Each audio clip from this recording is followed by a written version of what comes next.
Hello, teacher Preston here with another video. So today I thought, um, keeping with my theme of sort of mixing it between poems and text from books, and that we'll get into a poem. This is a poem I read growing up that my parents introduced me to. They really love poetry. So um, I'm going to I'm gonna share it with you. It's called the Jabbawocky and it's by Lewis Caroll. So let's get into it.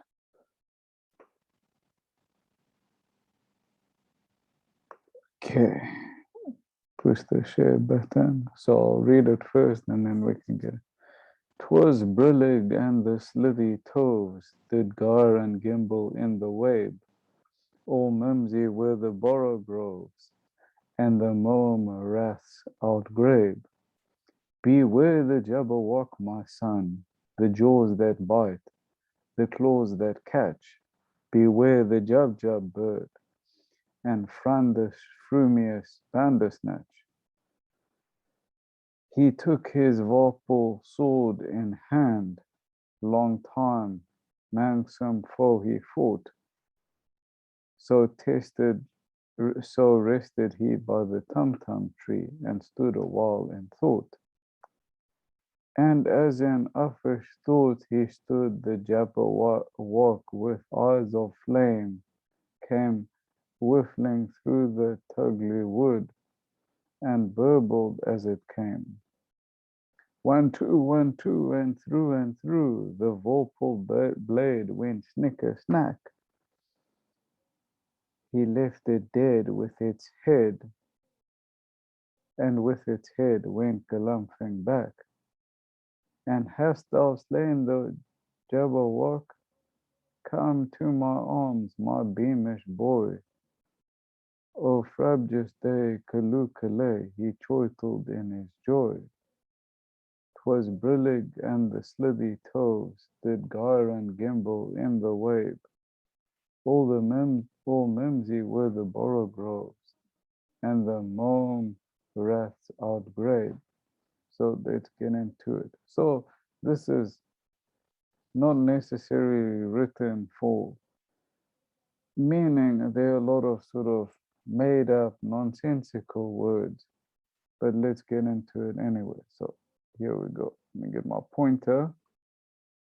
So 'twas brillig and the slithy tove. So brillig and slithy tove doesn't really brillig, I guess cold, slithy toves. It just to give gar and gimbal. So gar and gimbal, gimbal to move. So to be attached to something and move. So it's talking of wave. It's sort of nonsensical language, but we can picture sort of trees moving. All mimsy were the borogroves and the mome rath outgrabe. Also sort of nonsensical, but you can sort of picture in your mind's eye that it's sort of not so, it's sort of miserable day, trees moving back and forth with the wind, rain coming down. Beware the Jabberwock, my son, the jaws that bite, the claws that catch. Beware the Jubjub bird and shun the frumious bandersnatch. So beware the jaws that bite, the claws that catch. That's sort of self-explanatory. Jubjub bird, he's sort of using poetical license. So like I said before, sometimes words don't necessarily have to have meaning. It's like they're used to convey a sense of a place. He took his vorpal sword in hand. Long time man come for he thought. So basically he's saying he took his sword in hand and long time, like worthy foe. Foe is like enemy, opponent he looked for. So he rested by the tum-tum tree and stood a while and thought. So he stood by the tum-tum tree and he was thinking. And is in Ufish. Ufish is sort of nonsensical, sort of, I guess we can glean from this that he's sort of contemplating, stood in contemplation, I guess.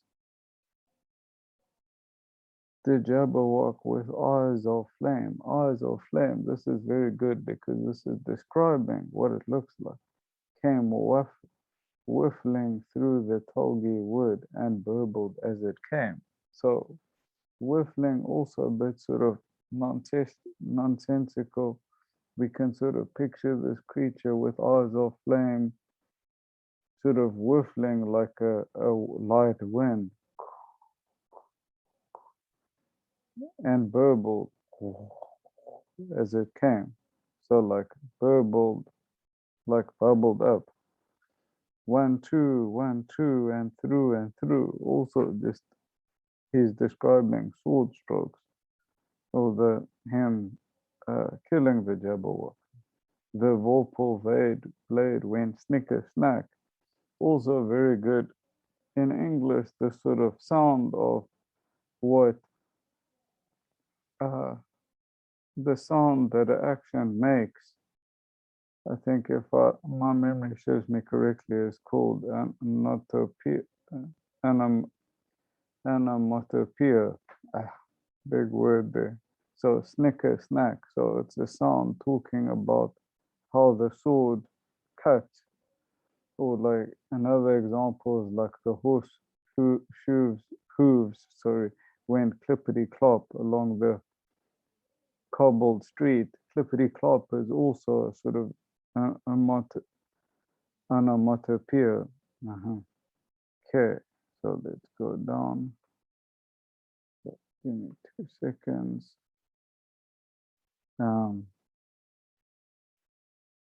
He left it dead, and with its head he went galumphing back. So galumphing is also a bit of nonsensical, but not real word, sort of charging, I guess, running back. And hast thou slain the Jabberwock? So this hast thou also hearkening back to older English. Hast thou, have you, thou, you, hast thou, hast, have. So also sort of speaking of English's German origins, Germanic origins. Hast in German. Wie hast du?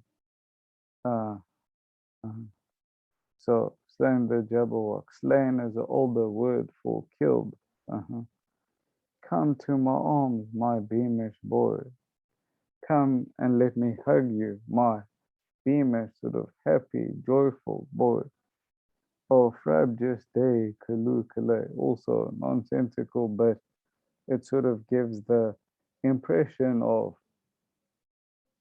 happy. He chortled in his joy. Chortled is sort of laughed, as another word for